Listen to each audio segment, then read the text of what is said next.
Respectable all home ministry, respectable court advocate, all male, female, and female police to continue. जेव्हा एखादी हिंदू स्त्री आपल्या पुरुषासाठी कुटुंबातील जेवण करत असते, तर ती स्त्री त्या पुरुषासाठी जर भोजन लंच बनवत असेल, काय पाप आहे का ते त्या पुरुषांनी खाल्लेलं तिचे आजचं जेवण?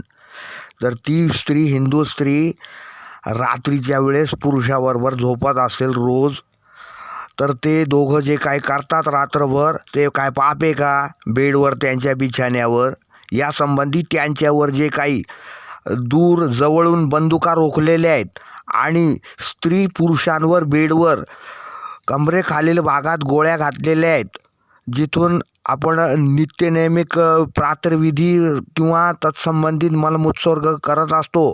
संबंधित स्त्रीच्या पोटाखालील, पुरुषाच्या पोटाखालील भागात गुप्तेंद्रियात जबरदस्त गोळीबार झालेला आहे. अनेक ठिकाणांहून अशा प्रकारची खटल्याची कुटुंबे, कुळकायदा कुटुंबे, मोठी सहपरिवार जिथे जिथे नष्ट झालेले ज्या राज्यामध्ये, तिथे इस्लामिक कायदा आहे की ज्या स्त्रीने ठराविक पुरुषांना भोजन बनवले ते पाप आहे. असे अनेक कायदे निर्माण झाले बंदुकीचे.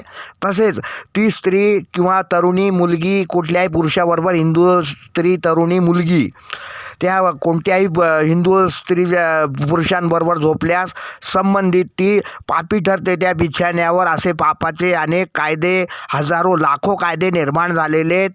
2 कोटी लोकसंख्या हो भारताची, 2.5 कोटी हिंदूची लोकसंख्या हो, 2.5 अब्ज हो, कोणत्या धर्माच्या अनेक कॉन्स्टिट्यूशन आहेत. जय जय महाराष्ट्र, सांज वार्ता, world news, Donald Trump mail, Shinzo Abe जपान मेल, तसेच इंदिरा गांधी मेल कंटिन्यू, सोनियाजी गांधी काँग्रेस.